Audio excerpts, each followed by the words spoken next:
It was barely dawn when a deafening metallic crash tore through my quiet suburban street, so loud it rattled my windows and set off my motion sensor lights.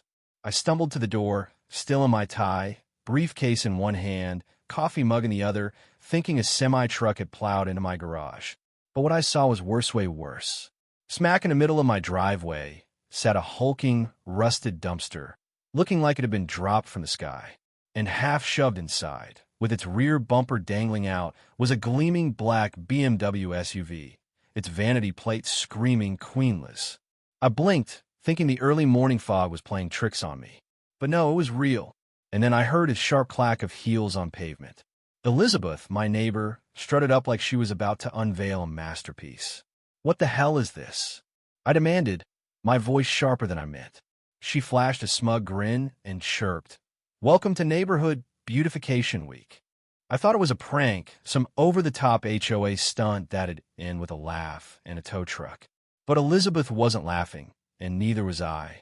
I was already running late for a meeting that could land my small engineering firm a $600,000 government contract.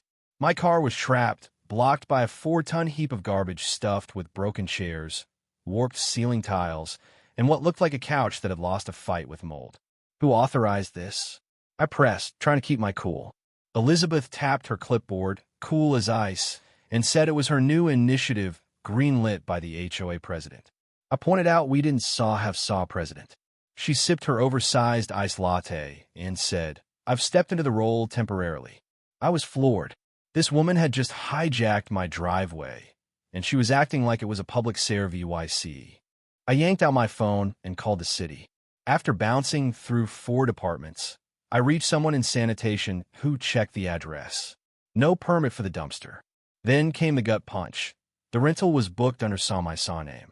I hadn't signed a thing, hadn't called anyone, hadn't even ordered takeout in weeks. They emailed me the agreement, and there it was, a sloppy, drunken imitation of my signature.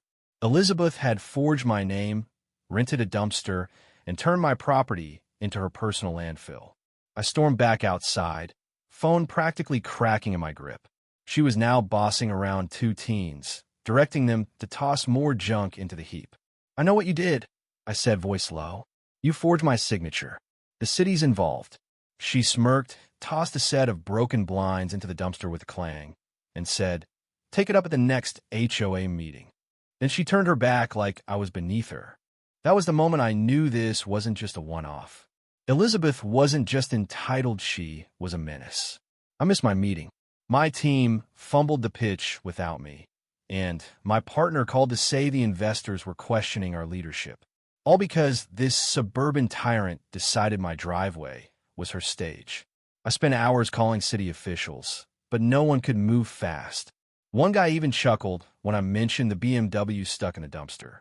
By afternoon, neighbors were whispering, snapping photos, shaking their heads. I learned Elizabeth had a rap sheet of petty power trips warning notes on lawn gnomes, threats over Halloween inflatables, even trying to ban a neighbor's dog for barking too aggressively. This was her biggest stunt yet, and she'd picked the wrong guy. I called my friend Sarah, a real estate lawyer who knew how to play dirty but legal. "Don't touch anything," she said. "Let her dig her own grave. Get video, photos, everything." She dug into HOA records and found gold. Elizabeth wasn't president. The last one moved out 2 months ago, and no election was scheduled. She'd crowned herself queen with zero authority. Sarah said the forged signature and illegal rental could mean civil fraud, maybe criminal. That night, Elizabeth had the gall to return in yoga gear, crystal necklace glinting, and ask if I'd mind keeping the dumpster a few more days for her attic clear-out. I asked if she'd like to pay rent for my driveway. She said she'd run it by the board, her imaginary board. I flipped on my sprinklers as she stepped on her lawn, and her shriek of water assault was music to my ears. Later, under the cover of darkness, I checked the dumpster. Something caught my eye in her BMW lanyard dangling from the rear EW mirror with an HOA access badge, the kind only board members got. My bet? She stole it from the last president. That sparked an idea. I didn't sleep. I drafted emails, saved files, and scoured the HOA charter from a prior dispute. Buried in the emergency access section was a clause that made me grin. The next morning, while Elizabeth was off at her spin class, or whatever, I made calls quiet, legal precise. If she wanted to dump trash on my life, I make sure she never saw that dumpster again. And if her BMW went with it, tough luck.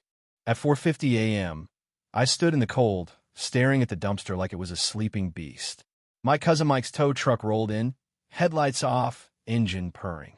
He glanced at the paperwork, nodded, and got to work. The clamps slid under the BMW's tires, chains wrapped the dumpster's rusted frame, and with a groan of metal, the whole mess lifted. Elizabeth's luxury SUV dangled like a trophy. A neighbor's curtain twitched gooed, let them watch. This wasn't just about my driveway. It was about showing people like Elizabeth that rules still mattered. By 5:20, the truck rumbled off, vanishing into the fog. I brewed coffee and waited by the window, heart pounding like I was in a thriller. At 6:11 a.m., Elizabeth's door flew open. She shuffled out in a robe, hair in a towel, coffee in hand, and froze.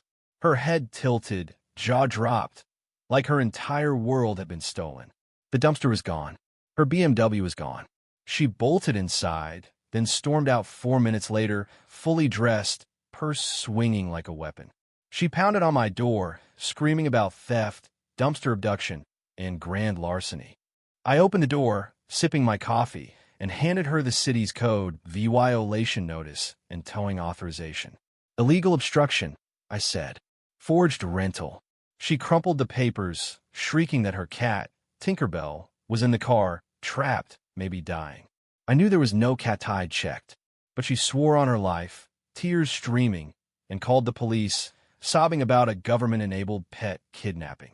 2 officers arrived. I showed them everything photos, videos, the forged form. They called Mike, confirmed no cat, and warned Elizabeth about false reports. She didn't stop. She went door to door, spinning tales of me orchestrating a vendetta.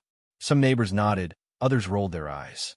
One live-streamed her meltdown, and by noon, a local subreddit had a meme. Tinkerbell's face photoshopped onto a tow truck, captioned, "Tinkerbell did nothing wrong." Elizabeth paid, due law $950 in towing fees, but the city held her BMW for damage inspection. She threatened to sue everyone in the city, Mike, me, even the HOA she claimed to run. Sarah called with a bombshell. Elizabeth had forged documents before a landscaping permit, a noise complaint waiver. The city was investigating her for municipal fraud. An old HOA board member confirmed she'd stolen his badge. We sent it all to the HOA Oversight Committee. Elizabeth fought back, sending a typo-riddled cease and desist to every house, claiming defamation. Neighbors laughed, but she doubled down at an HOA town hall, ranting about betrayal and vying fake emails. A retired teacher, Mr. Daniels, read a letter from the Oversight Board. Elizabeth was banned from all HOA roles for falsifying documents and harassment. Security escorted her out as she screamed. The city charged her with misdemeanor fraud.